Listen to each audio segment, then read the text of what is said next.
Short, আমি লম্বা, একটু উঁচু করে কথা বলতে হচ্ছে। এনিওয়ে, যে সাংবাদিকগুলো এখন সামনে আছেন, যাদের সাথে আমার লাস্ট 2 বছরে দেখা হয়েছে, প্রত্যেকে একটা প্রশ্ন আমাকে করেছে যে অমীমাংসিত কবে রিলিজ হচ্ছে। ইচ এন্ড এভরিবডি মোটামুটি কখনো কখনো দেখা হয়েছে। তো এই যে আজকে কন্টেন্টটা চলে আসলো, 2 বছর ব্যয় করা একটা সিনেমা আজকে রিলিজ হচ্ছে, এই বিষয়টা আসলে আমাদের সবার জন্য ভীষণ বিস্ময়কর। যারা যারা আমরা কাজ করেছি, ইভেন আইসক্রিম ডিরেক্টর, প্রডিউসার, সবার কাছে এটা ভীষণ বিস্ময়কর একটা বিষয়।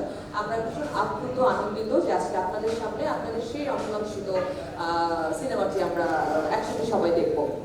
রাফিকে নিয়ে আমি খুবই অল্প কথা বলবো, ছোট ছোট করে একজন একজন করে যাবো। রাফিকে নিয়ে কথা বলি। রাফির সাথে আমার ফার্স্ট কাজ, ও ভীষণ গুণী একজন নির্মাতা, যে আমরা সবাই জানি। সেই সাথে ও ভীষণ দুষ্ট একজন নির্মাতা, যে ওর সাথে একটু সময় স্পেন্ড করে সে বোঝে যে কতটা মজার ও।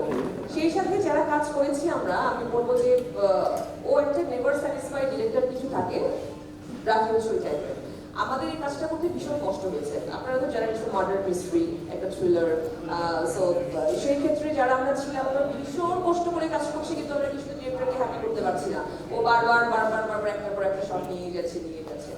সো এভাবে কাজটা করেছি আমরা। আমাদের অনেক কষ্ট করে কাজটা করতে হয়েছে, চুপচাপ কাজটা করতে হয়েছে।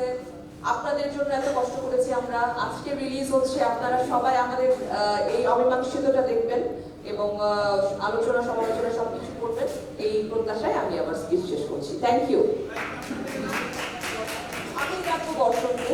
বর্ষণ ইসলাম ওর নাকি সেও দিয়ে বসবেন? আচ্ছা, বর্ষণ আসুন। Ladies first.